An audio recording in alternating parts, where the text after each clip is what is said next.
We're going to start this holiday Monday. It is a holiday with a new series of storms hitting California. Yet again, they are getting slammed there, where more than 30 million people are under flood watches. It's already causing serious problems, and forecasters predict it will get worse over the next few days. Yikes, that's the last thing they need. Now the flash flooding has been reported in Sacramento, and people in other areas are worried about the mudslides there. Carter Evans is getting soaked this morning. He's in Santa Barbara. Look at you, Carter Evans, getting soaked in the rain. Good morning to you. And on a holiday, too, no less. Yes. Good morning to you as well. We've already got a lot of rain here, as you can see, some 3 inches in Santa Barbara. And this is the result, flooded roadways that are already too dangerous to drive through in some cases. Now, some neighborhoods are already under evacuation warnings as this storm makes its way south from Northern California. Overnight, the latest storm slammed into California, dumping heavy rain over Sacramento, triggering flash floods and leading to several spinouts on the roads that looked more like ponds. It's kind of freaky and a little bit scary, especially now it's getting dark. You can't really see what's going on. Yeah, this is D Street. Already up to the front steps, Dennis Hoagland is worried about floodwater ruining the foundation of his home in Sonoma County. We've been here for the past 6-7 years. We've never had water up this high before. Near Santa Rosa, this cleanup crew on the site of a recent mudslide needed some help getting out of the mud. California is still recovering from historic storms earlier this month that left several people dead and caused hundreds of landslides. Local geologists say the deluge of water has led to a concerning amount of land movement, tearing up roads and shifting homes. The movement velocities of the landslide are increasing. It's pretty significant. We haven't seen this really happen before. And this is just the beginning of this particular round of rain. More is on the way, and that is bad news for people who live near hillsides, and that's a lot of people in Southern California. They are concerned because the ground is already so saturated that you put this much more water on top of it, and that increases the chances of mudslides and landslides even that much more. Vlad? All right, Carter, thanks very much. Let's get the latest on those West Coast storms from meteorologist Jim Cantor with our partners at the Weather Channel. Jim, good morning. Hey, good morning, Vlad. Yeah, the good news is by the time we get to Tuesday night, Wednesday, a lot of this should be ending, but we got to get there first. And there's going to be a severe threat, a flood threat, and of course, we're talking about heavy mountain snow. So all the focus on this President's Day is definitely out west. There you see that red area. That means the chance for rotating thunderstorms. Could get a tornado or two out of that, believe it or not. But you can see why once we get to Wednesday, things will be much, much improving there. But heavy mountain snow above 6,000 feet, 1, 2, as much as 4 feet of snow possible here over the next 24 to 48 hours. And, of course, heavy rain in these areas that just got hit very hard just a couple of weeks ago. There are those flood potential areas, and it's pretty much all of California, especially Southern California, where we've already had mudslides this morning and vehicles trapped in high water. It just never seems to end there. In terms of what we got temperature-wise, holy smoke, because of this western storm, it's going to pop up a great ridge. And I know it doesn't feel like it this morning, but by the time we get to midweek and beyond, we're talking about millions of you in the 60s and 70s. Spring and February, we'll take it. For more in-depth coverage, you can watch the Weather Channel on cable or live on your favorite TV streaming devices. Vlad, back to you. All right, Jim, thank you very much. In other news, an intense search for the people or person who shot and killed 2 people at the University of Colorado Springs is now in its 4th day. The early Friday morning shooting inside a dorm room has rocked the student body of 11,000.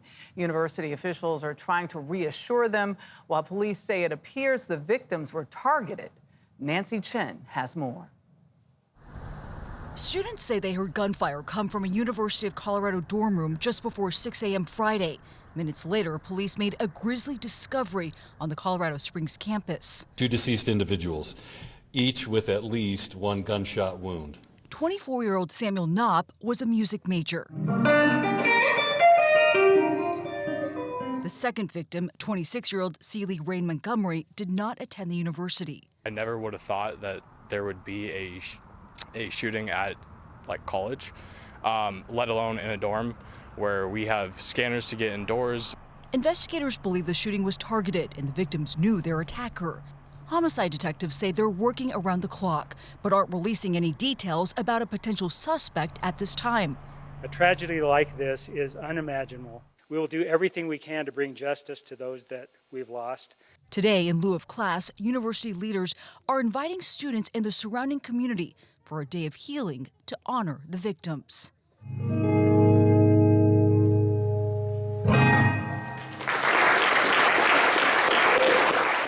Jeez. While students and parents want answers about the shooter, detectives say they are intentionally releasing little information during these first crucial days of the investigation, so plenty of questions. Yeah, you'd like to think they know more than they're telling us. Oh, absolutely. Good for them for not sharing everything. This is so frightening. As a parent, you just think, my child goes to a dorm room. You worry that it could happen to anybody at any time. That's what's so frightening about this. Absolutely. Not knowing the answers. Thank you, Nancy. Thank you very much. Thanks, Nancy. Well, gun violence also took the lives of 3 first responders in a Minneapolis suburb yesterday. 2 police officers and a paramedic were killed in a shootout after responding to a call for help. Police say an armed man had barricaded himself inside a home with 7 children. The suspect was found dead. Marielle Mose of CBS News Minnesota is at the scene in Burnsville, Minnesota. Marielle, good morning. Good morning, Vlad. Police are still waiting on that autopsy report to determine if the suspect died by suicide or in a shootout with law enforcement. Meanwhile, the Burnsville community is mourning the deaths of those 3 first responders who are being hailed as heroes. It's a really hard day for our public safety family. We're hurting. Okay. In an emotional press conference, law enforcement officials say they were heartbroken after a shooting rattled Burnsville in the early hours of Sunday morning. When officers got to the scene, they spent quite a bit of time negotiating with this individual who was barricaded in the home. Police say the incident began around 1:50 a.m. Officers responding to a domestic call about a man reported to be armed and barricaded with family, 7 young children ranging from 2 to 15 years old. Then, police say the situation escalated into gunfire. Send the fire truck to the front of the house for cover, please. 3 first responders were killed during the shootout. Officers Paul Elmstrand and Matthew Ruge, both 27 years old, and 40-year-old paramedic Adam Finseth. Jason Skog lives nearby and said he was ordered to shelter in place. A series of gunfires, really rapid, like and then I knew right away that something bad was taking place. It wasn't until around 8 a.m., more than 6 hours after the incident first began, that the suspected gunman was reported dead. All of the children in the home were safely evacuated. Jesus, remember me. Last night, the Burnsville community gathered for a vigil to remember the lives lost. We know that our community is broken right now and our hearts are heavy. What exactly prompted that domestic dispute call on Sunday still remains under investigation. Police have not identified the suspect yet, but say they are waiting for confirmation from the medical examiner. Gayle? Marielle Mose, we thank you. That's an awful story. The Republican presidential primary in South Carolina is coming up this Saturday. The newest issue in this race is Friday's judgment in a New York City courtroom where former President Donald Trump was ordered to pay more than $350 million. Caitlin Huey-Burns is covering the campaign and has the latest. Caitlin, good morning to you. Good morning to you, Gayle. Well, so far in this campaign, Donald Trump's legal woes haven't dented his support, and his rivals have been cautious about piling on. Well, this weekend, he unleashed on the court system while his sole remaining Republican opponent, Nikki Haley, sharpened her attacks. The case is a complete and total sham. It's a sham case. Making his pitch to voters in Michigan this weekend, Donald Trump took aim at Friday's ruling in his civil fraud trial and other mounting legal proceedings.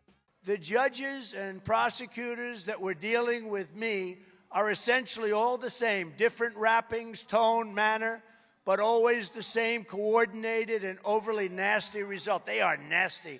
There's a lot of emotion in this room. Thank you. Earlier, the former president was met with a mix of chants and boos as he tried to rally support at a sneaker convention in Philadelphia, promoting gold Trump-branded high tops. It's a slightly different audience than I'm used to, but I love this audience. And while Trump is already shifting his attention to the general election against President Biden in the battleground states, Former South Carolina Governor Nikki Haley is focused on Trump in her home state's Republican primary this Saturday. Everything he touches, we lose. As polls showed Trump with a commanding lead, Haley is now pointing to his legal cases as a liability. Now, he said himself he's going to spend more time in a courtroom than on the campaign trail. We can't win like that. Yet many of Trump's supporters are standing by him. I think some of it is politically motivated. Look at where you're at now versus where you were 4 years ago, and you'll realize you are much better off than Trump was president. And yesterday, Haley wouldn't say if she would support Trump if he becomes the Republican nominee, but she did repeat that she would pardon him if she becomes president and he's convicted of a federal crime. Both candidates will campaign in South Carolina this week ahead of the weekend's primary. Michelle? It will be interesting. Caitlin, thank you.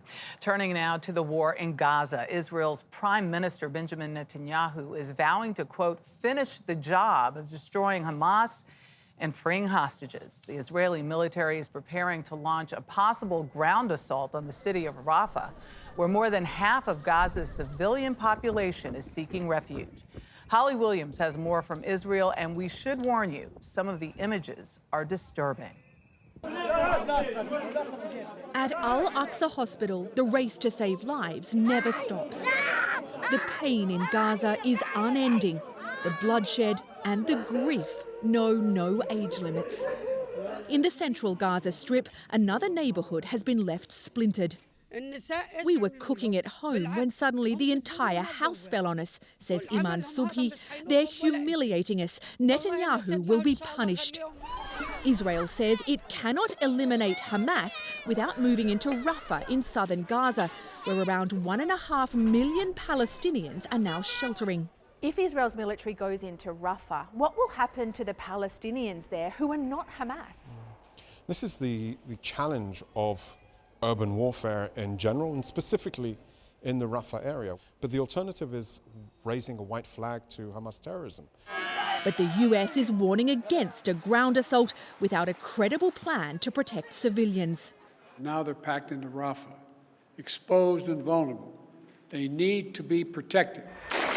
The US is also pushing for a ceasefire, though negotiations seem to be stuck, with Israel calling Hamas's demands delusional.